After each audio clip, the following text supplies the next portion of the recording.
नमस्कार दोस्तों, आज हम वीडियो में देखेंगे कि एक नया बंदा जो भी मार्केट में आता है, जो जस्ट ट्रेडिंग करियर शुरू करता है, उसके कुछ ही महीनों में उसका लॉस होता है और धीरे धीरे वो बड़ा लॉस में कन्वर्ट होता है। तो आज हम देखेंगे ऐसे क्या उसके साथ हालात होते हैं और उसका बेसिक रीजन क्या है। और आज के वीडियो में हम देखेंगे कि पेपर ट्रेडिंग का इंपॉर्टेंस क्या है।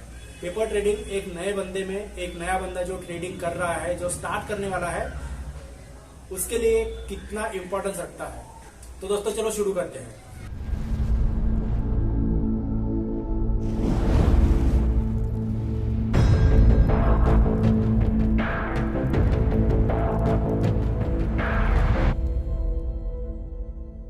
तो दोस्तों हर एक नए ट्रेडर की कहानी यही से शुरू होती है कि वो यूट्यूब में या कहीं से एक कोई कोर्स करके अपना डीमैट अकाउंट ओपन करता है, उसमें कुछ रियल मनी या कैश डिपॉजिट करता है और डायरेक्टली ऑप्शन में ही ट्रेड करता है। जैसे ही वो ऑप्शन में ट्रेड करता है, कुछ इनिशियल डेज में उसको प्रॉफिट मिलता है, छोटा प्रॉफिट, कहीं एक आध दिन बड़ा प्रॉफिट भी होता है। फिर कुछ समय के बाद ऐसा फेज आता है कि जो फंड उसने डाला है वो लॉस होता है।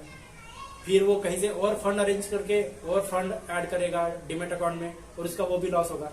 ऐसे करते करते chain of cycle continues and उसका एक बिग लॉस कन्वर्ट हो जाता है। तो यहाँ पे एक मेजर रोल प्ले करेगा पेपर ट्रेडिंग।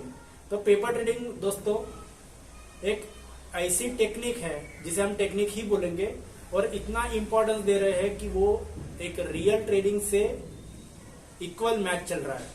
जैसे यहाँ पे हम देखेंगे कि एक पेपर ट्रेड ले रहे हैं और एक रियल ट्रेड ले रहे हैं, तो दोनों में इनिशियल फेज में अगर एक बंदा पेपर ट्रेडिंग के जरिए प्रॉफिट कमाता है तो उसको बहुत लाइटली लेता है, और वही अगर वो रियल मनी में लेता है तो उसको बहुत सीरियसली लेता है।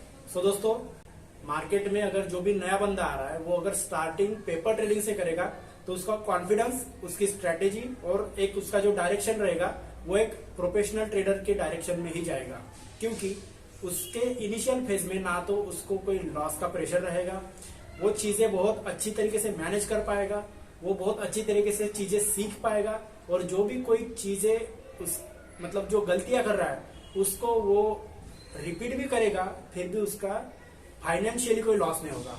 अगर हम खुद भी सोचे तो हमें पेपर ट्रेडिंग ज्यादा वैल्यूएबल नहीं लगती। हम यही सोचते हैं कि अगर पेपर ट्रेडिंग में हम प्रैक्टिस कर रहे हैं तो प्रॉफिट हो रहा है और एक्चुअल में करेंगे तो लॉस होगा।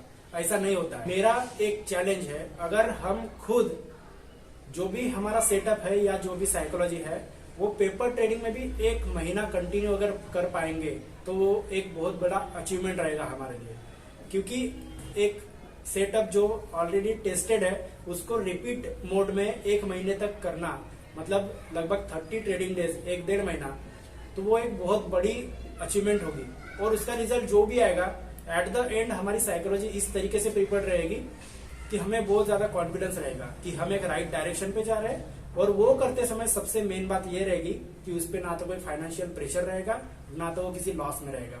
सेकंड चीज, अगर पेपर ट्रेडिंग अच्छी तरीके से हो रही है, उसको चीजें अच्छी तरीके से समझ रहा है, वो फुल एफर्ट्स लगा रहा है, तो अगर पेपर ट्रेडिंग वो 2-3 महीना करेगा, उसके बाद एक छोटे फंड से वही सेम चीज उतने ही ईमानदारी से अगर वो क्रॉस टेस्ट करेगा तो वो दूसरे महीने से एक प्रॉफिटेबल उसका करियर, भला ही वो छोटा रहेगा लेकिन एक प्रॉफिटेबल कंसिस्टेंट करियर वो शुरू कर सकता है।